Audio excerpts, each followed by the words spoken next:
Hello, gang. Welcome back to the channel. And not a video on Henry Cavill. Finally. Freaking finally. There is still more Cavill kookiness. That's with two Ks. Um, but I don't see a need to do another video about it. And I'm finally getting around to doing the video I've been waiting to do for like a week before all this weirdness jumped up. I'm going to do a review Eric July and Cliff Richard's Isom #1. This is the C variant cover that I was able to pick up. And there's a lot of stuff kind of involved in the whole story of Isom #1. I don't know if you guys are familiar with it or not. If you don't follow Eric July's YouTube channel, I highly recommend you do. He has been a very outspoken comics pundit for quite some time. He has some very strong and I think very well thought out notions about tokenism in comic book characters, and his dissatisfaction with the current state of the comic book industry, which I myself am not a huge fan of where things are at right now, and have not been for about the past 10 years, to be honest. He his dissatisfaction with all of that led him to invest his own money, about $200,000 of it, his own savings, into a comic book company. And he basically started the company from, floor to ceiling on his own. He bypassed the crowdfunding architecture that's in place, Indiegogo and GoFundMe, that kind of thing. He set up a website, did it straight from his website, appealed directly to his YouTube channel fans and his friends on YouTube who also had channels. He got no publicity, no support, no nothing from any of the comic book kind of, it's not really mainstream, it's comic book news organizations didn't really give him the time of day. He did it all himself, including distribution, producing the book. He wrote it himself. He got Cliff Richards to do his pencils. And I'm not a huge fan of, well, before we get into the review, basically he went ahead and started this with the concept of he wasn't happy with the way comic books were. So he decided to start his own comic book company, his own comic book universe. His YouTube channel is Young Rippa, Rippa, and he and I'll put a link to his channel in the description for this video. He basically decided to create his own universe, the Rippaverse, and he decided to do a lot of the things in his universe that he felt were damaging the comic book industry, from the big two and the handful of kind of major indies. And he did it. And I wanted to show you this. This was his crowdfunding, which he, like, again, I said, he bypassed all the major ways you do that and just kind of did it himself. So this is Isom #1. His campaign goal was $100,000. He blew past $1 million on the first day. He made 3,738% of his goal. He ended the day at $3,737,920. with just a little shy of 50,000 people purchasing. Now, 50,000 comic book sales is okay. It is, you know, it's okay. But here's the thing. I mean, these days, a book sells over 100,000 copies. It's pretty impressive. Here's the thing. Isom has a price tag of $35. It is more like a graphic novel than a floppy comic. And that's a lot of money for the comic book industry. I think the only thing that beat them out, and if I am wrong, you folks are more than happy to correct me in the chat. Just, you know, in the comments, basically just say, hey, you got that wrong. But I think the only thing that beat it during the time period that it was out was King Spawn by Todd McFarlane, which was a monster, which was huge. But Isom was a monster too. This was enormous, and it came out of nowhere. And this is all him. It's all Eric July. And I think that that's amazing. It's inspirational. You know, it's kind of like, you know, you always hear about, you know, the American dream is dead. That is the American dream. You have an idea, you have a passion for something, and you make it happen. And he did it all on his own. And I'm amazed by him. Now, how is Isom number one? I'm going to show this to you again. It is really nice. It's square bound. The quality of the book is excellent. It's absolutely excellent. It's got several pinups and pages in it, like little additional bits of art. And then you've got the story itself, which is, you know, graphic novel length. It is the beginning act in a story arc. The basic story is we have our main character is a guy named Avery Silman, and he is a rancher near a city called, I think it's called Florspark. I think it's how it's pronounced, which I'm pretty sure is in Texas. It seems like Texas. I know Eric July is out of Texas, so I'm thinking maybe Florspark is as well. It may be a real place. If it is, I've never heard of it. But Avery is a former super being. He used to be a superhero named Isom, and he has retired from that life, and he runs a ranch. He gets a call from his sister, and basically tells him that a friend of the family's daughter has gone missing, and can he look into it? And reluctantly, Avery agrees to. So he starts this quest to find this girl named Jasmine Newman, and his search takes him to an old friend of the family who is on the wrong side of the tracks, a guy named Darren, who seems to have a lot of power in the criminal underworld and seems to be running, he runs like this nightclub in the city. And in the course of his investigation, Avery runs afoul of Darren and his people, including a super that he has on payroll.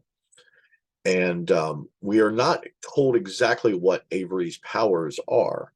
He seems to be really strong, and he seems to be really tough, but not ridiculously so.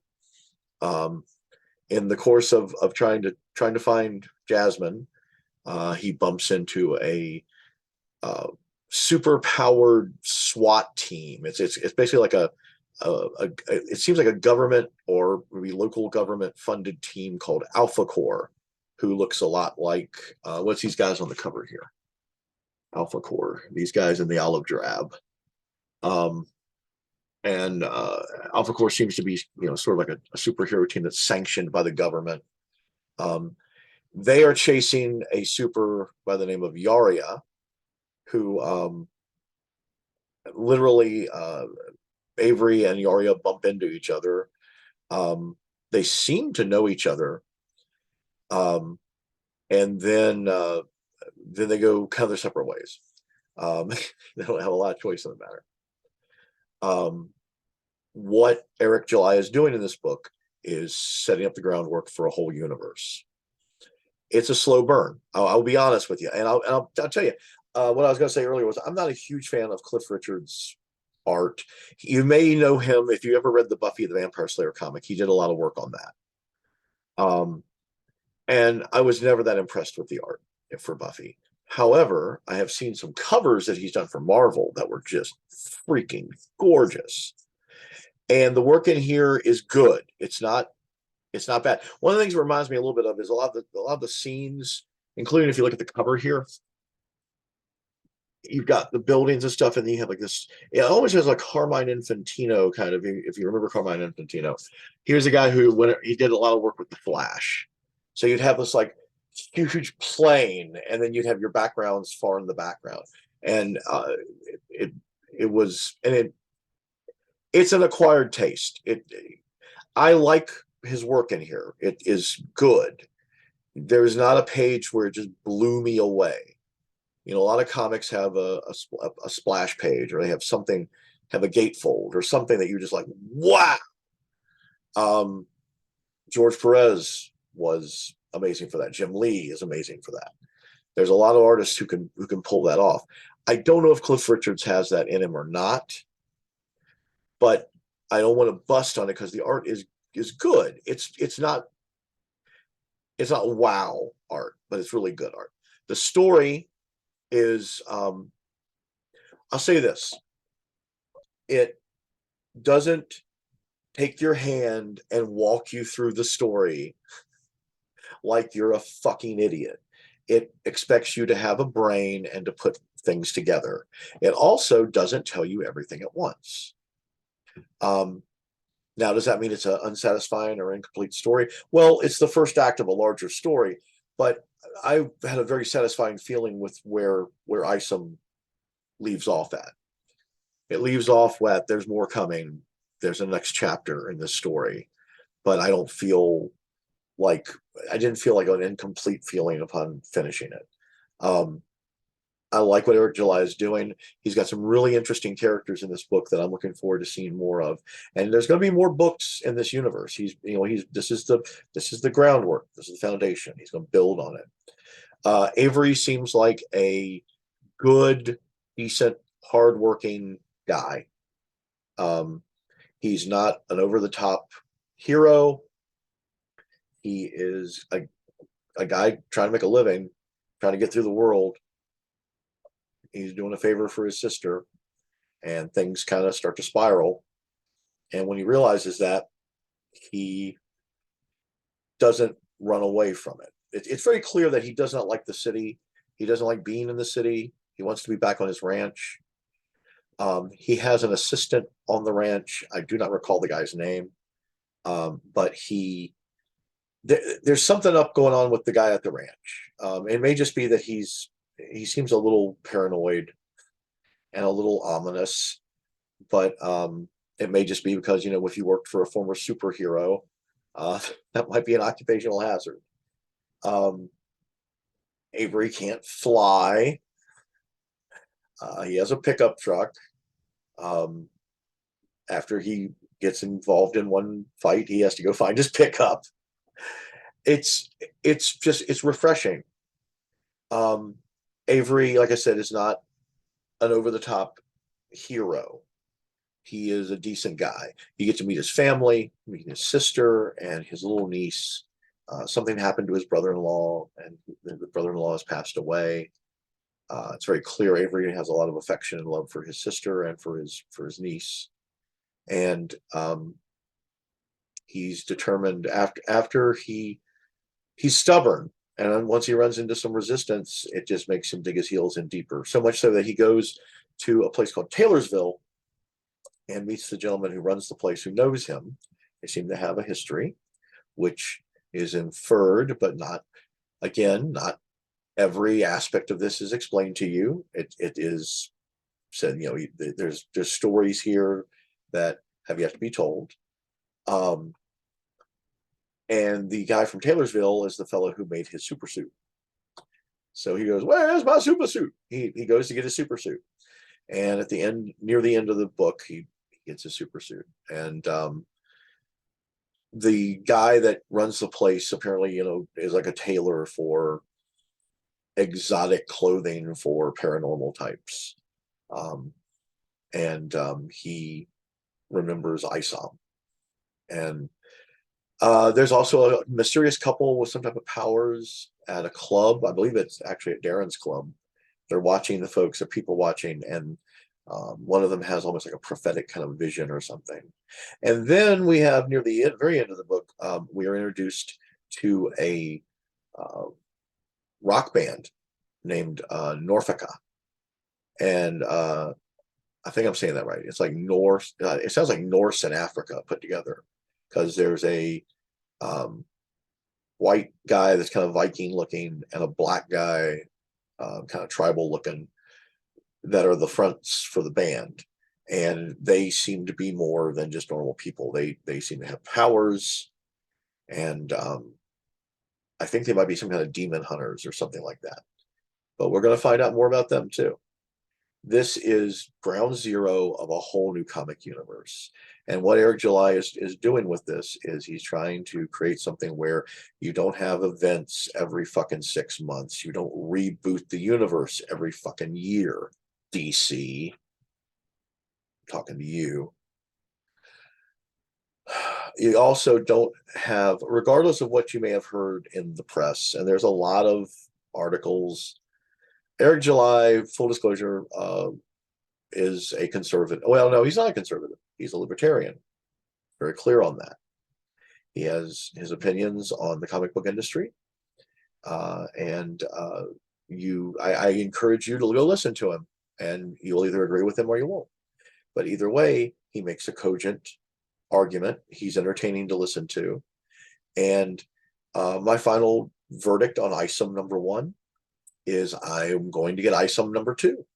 And I am excited for the first time in a long time to read a comic book. Now, I'm not going to say that me and my friend David, we talk comics all the time. And he and I are going to probably do some comics. I do a comics chat on my Patreon. And I think we're going to try to do some of that and maybe roll it over into the YouTube channel as well. There are contemporary comics I'm interested in, but not many. I'll be really honest. They just, about the time I get excited about one of them, they freaking disappoint me.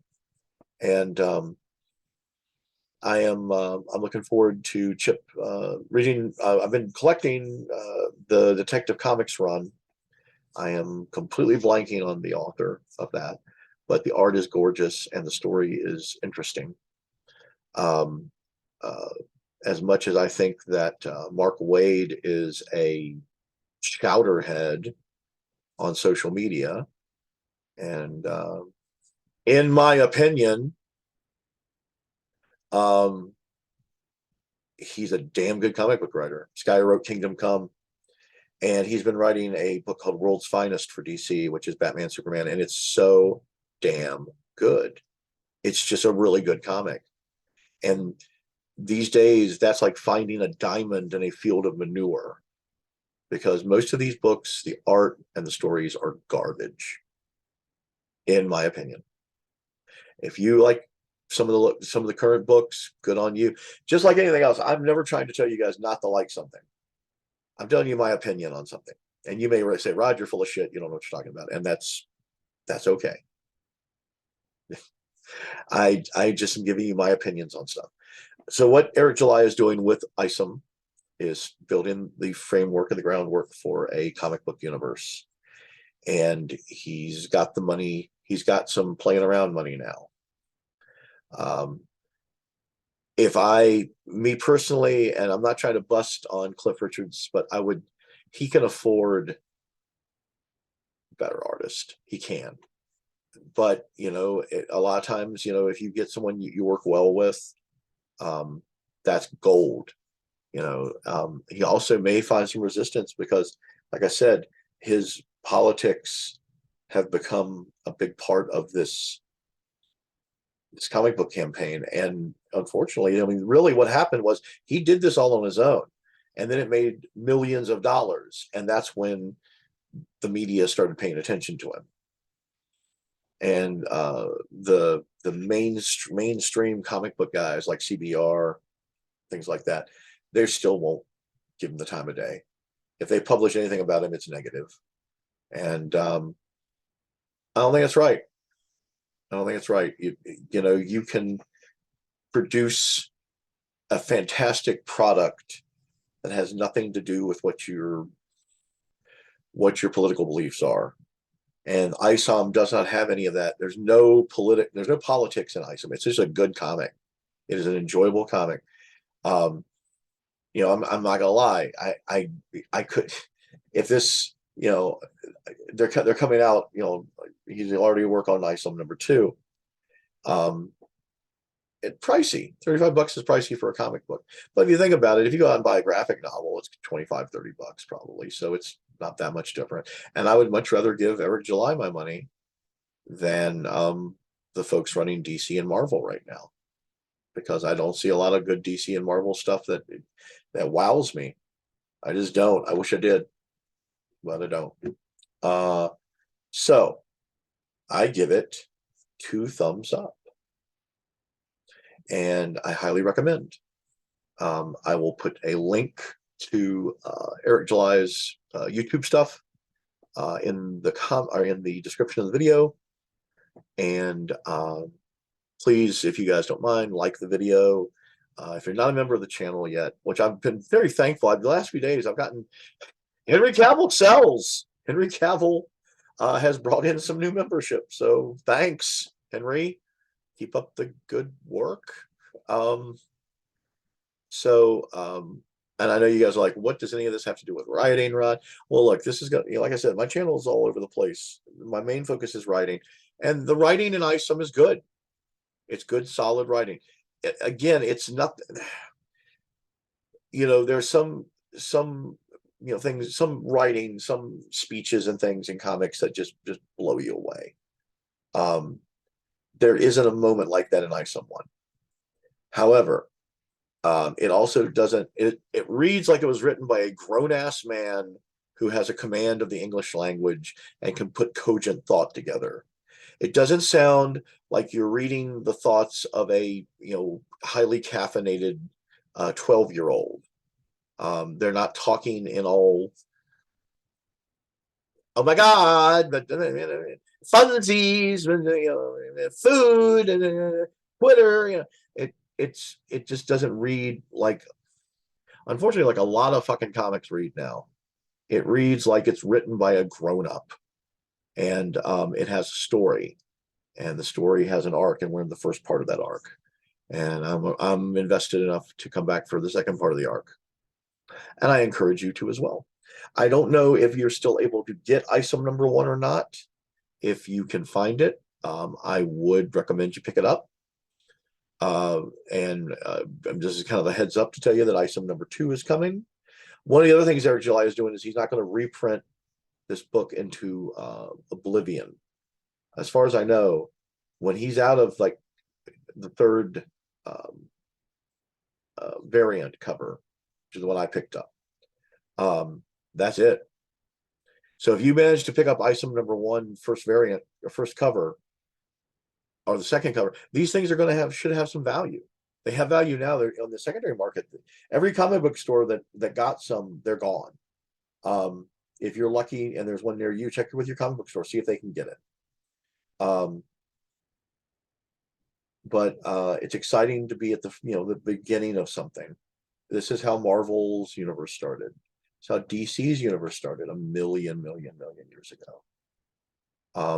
You've got creative people with passion and drive, and they want to tell you a story. They want to entertain you. That's something else that really impresses me a lot, is Eric July in this book. In the production, by the way, the distribution, this thing came in a custom made box. It was protected like it was, you know, freaking Diamond or something. It was, you know, not Diamond Comics. No, I used to get boxes from Diamond Comics and shit would be mangled to pieces, in my opinion. Hey, Steve Jeffy, how you doing? Um, but yeah, the everything was gold standard. Everything was top shelf, from the packaging that it came in to the emails that I got telling me, hey, we got your order. Hey, your order has been processed. Hey, your order went out the door. Hey, you should have gotten your order now. Follow-up email. I mean, and he did all this. He set up this whole system himself. He did like George Lucas. He basically like, what I want doesn't exist, so I'm going to build it myself. And I admire the hell out of that. And it's worth, right now he has me as a customer, and I recommend you check it out. And I would check out the comic.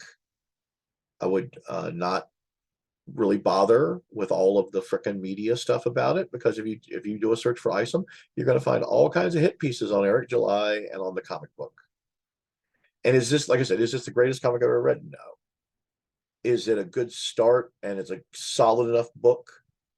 It's more solid than a lot of comics that I picked up over the years, where it was like the first issue, I'm kind of like, but I stuck with it. And I recommend you check out Isom and give him a try. Rippaverse. All right, that's it. Thanks again. Please subscribe to the channel if you haven't already. Share the video if you think it's worth sharing. Click on the little bell if you want to get notified when the next one comes. And there's another one coming. I'm going to be bopping through the holidays, so it may be a little bit before I get to do another one. I'm also grinding on the novel, trying to get that finished up and out the door. And I still am waiting to make my announcement. Waiting to make my announcement. So hopefully sooner or later I'll get a chance to do that. I hope you guys have a fantastic holiday. Today's the first day of Hanukkah. You're celebrating Hanukkah. I hope you have a beautiful, wonderful Hanukkah celebration. Merry Christmas. Whatever you celebrate. Happy Yule, Happy Kwanzaa, whatever it is. I hope you have the best time with you and your family. I want you to know how much I appreciate you guys, every single one of you. Thank you. You folks on YouTube, you folks on my Patreon channel, the very nice messages I get through social media about the books, and about the channel too. I've been getting some good feedback. I really do appreciate it, all of y'all. And I hope you have a great holiday, and I will see you on the other side in the next video. Take care, guys. Bye.